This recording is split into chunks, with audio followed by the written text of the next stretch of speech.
Hello, and welcome to the Leap Lounge podcast. I'm your host, Joan Russell, a change coach and transformation strategist here to help you turn life's big changes into powerful growth. The Leap Lounge is both an in person and online support squad for people ready to take bold leaps, whether in life, career, or purpose. If you're standing at the edge of something new and wondering, what's next? You're in the right place. Are you ready to leap into the unknown? Let's go. Hello, and welcome to the Leap Lounge. Today's topic is a fun one. We're going to talk about choosing to leap, or what if you were forced into the leap instead? And this comes from a friend of mine and former coworker.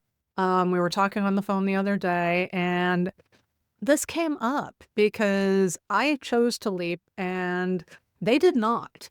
Were laid off. So, what are the differences psychologically and also just in general about whether you chose to leap from either a job or a situation, or you chose to move, or you were forced to move, or even in a relationship, and actually being forced into it? Did you choose or were you forced? So I've been through both. Whether that's in career, having been in the entertainment industry, there's a lot of both going on, and moving to a new city where I felt like I was rejected by my old city, basically exiled into a new one that I really didn't like, and then wound up moving into one that I loved. So making those choices. And of course, relationships, what happens when you break up or get divorced. And I think that a lot of what we're going to talk about today applies to all, not just careers, but also things like relocating and relationships. And so it's an interesting topic, and I really, really wanted to talk about it. So, what happens when you're forced to leap versus when you choose to leap? And which one is better? And that's a loaded question because each situation is different. Every situation is different. There isn't a single framework for any situation. So everything has their challenges. Sometimes it's better, sometimes it's worse, sometimes it's whatever it's going to be. And that's kind of key to it, is it's going to be what it's going to be, and you choose your own adventure. So when you're forced to leap, when you're laid off, you usually get it suddenly. You get that information suddenly, but sometimes you see the writing on the wall beforehand and you decide to be patient and wait it out and see what's going to happen. And sometimes you're in shock over it. Either way, whether you've been waiting for it or it happens overnight and all of a sudden you can't access your email anymore, your primary emotion here is going to be shock, because you're just like, wait, what? They finally did it? This happened? How could they do this to me? So you initially feel a loss of control, because even if you were patient and weighing it out, you still have that final loss of control where somebody said, hey, it's your turn. So it's happening to you. You haven't chosen it. So it can trigger some kind of panic sometimes, or, questioning like, was I not good enough? Even if the layoff wasn't personally about you and it was about business, which covers everything, and it could have still been personal, who knows? It still feels personal, even if it's not personal. And then you have that tribal rejection thing, which goes back to way back in the caveman and cavewoman days. It's that rejection. Sometimes it meant death back then, because it meant that you were kicked out of the cave and you didn't have a place to stay overnight. You always wanted to be a part of whatever your group was. And being removed from it, not by your choice, there can be a feeling of exile or shame, and definitely a bit of grief, because you know what? This was your identity as well. Don't ever forget that identity piece, because, a lot of people, and this includes myself, we identify with our job titles sometimes. So what do you have going on outside of that? And it makes you actually force your thinking into a new area instead of having a place to go every day. And that was your routine. It changes up your routine. Then you also have that that defense justification. Well, I didn't want to work there anyway. Or those guys were jerks. Or I didn't like my job. It's fine. I'll find something better. And feel free to get angry and let the energy move through you. Go for a run, punch a pillow, move your body. These are some things that you feel like when you're let go, when you're forced to make a leap of whatever that may be. Then you have that when you choose the leap. And this was in my most recent case. Choosing to make the leap can be challenging because sometimes you're choosing to leap for something better, but sometimes you're choosing to leap for nothing because, and I say nothing, but it is something better because you have decided in your mind that having no place to go is better, whether that's in a relationship, leaving somebody that isn't for you, leaving a job, leaving a place that maybe doesn't have the same values as you did, or you're finding to not be in alignment with what you want to do for your next steps. So you have agency when you choose to make a leap.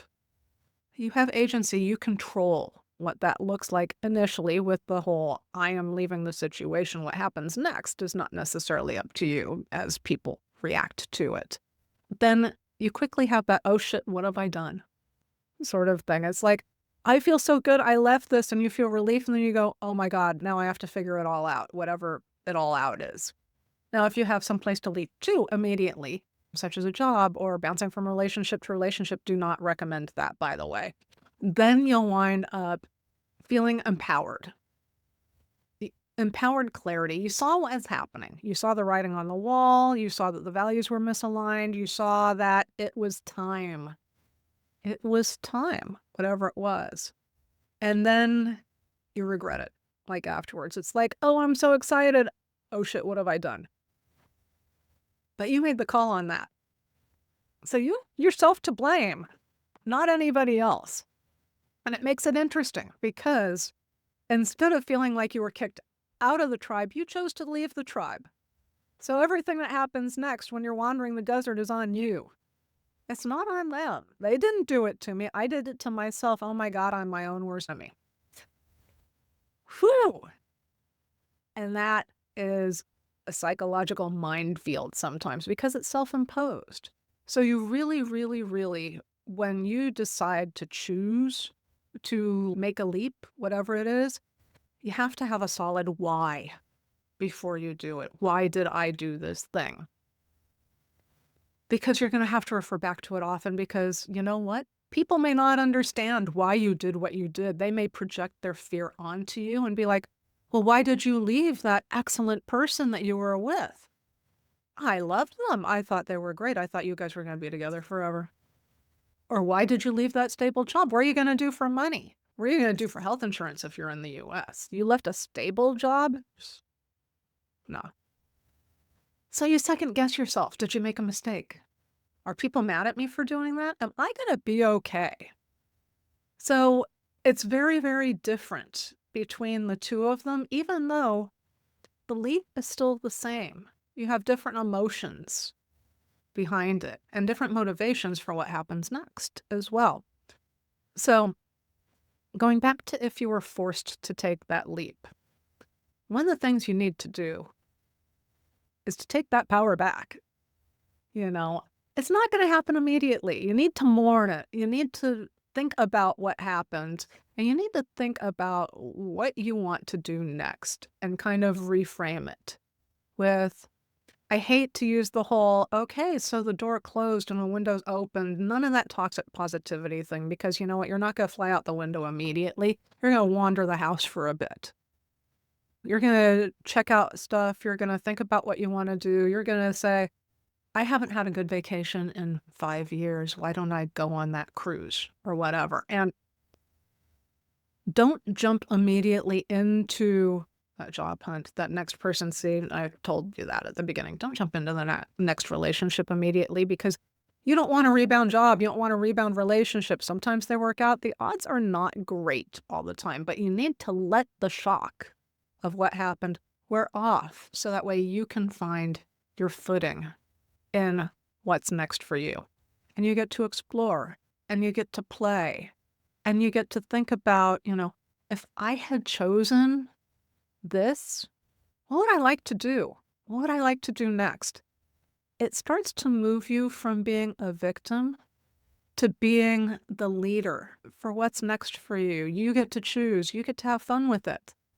And eventually, it'll bring you clarity and freedom because, the decision was made for you.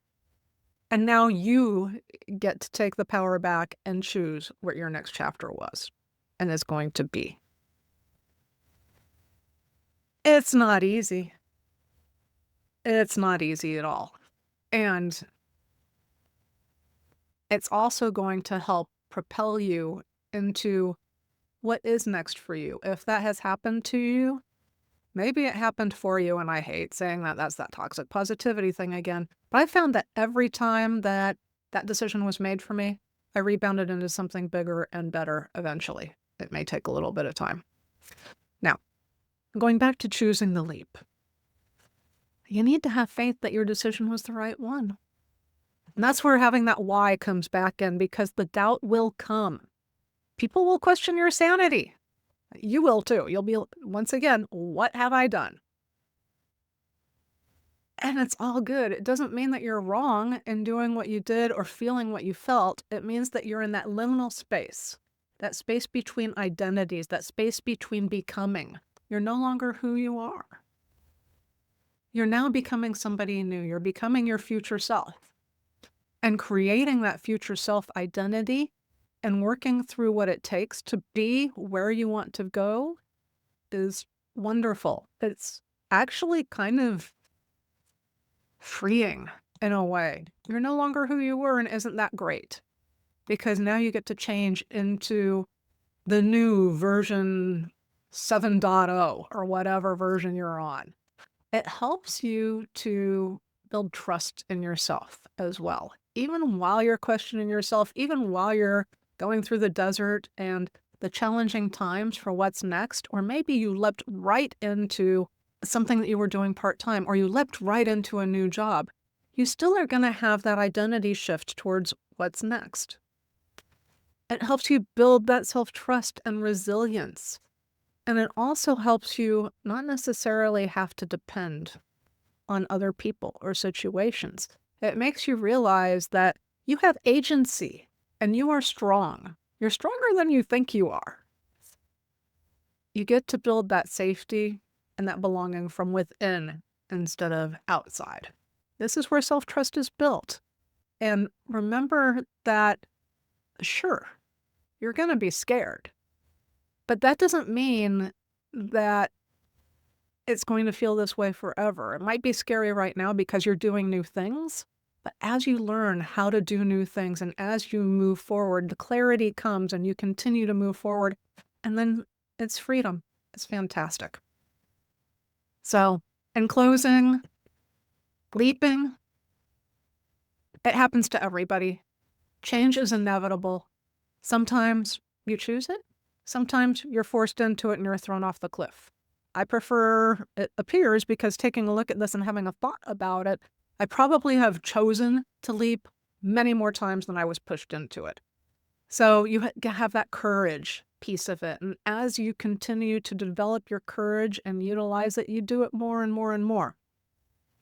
At the same time, having a group of people who support you while you're making that leap, whatever it may be, is super important. So find people who get it. And that's probably not your old coworkers who are still at the same place that you used to be at, until it's their time to leap as well. And then reach out to them and say, hey, you need some help with this? In the meantime, you've got us at the Leap Lounge. You can always contact us because we get it. We know there's discomfort. It's not comfortable. It's scary.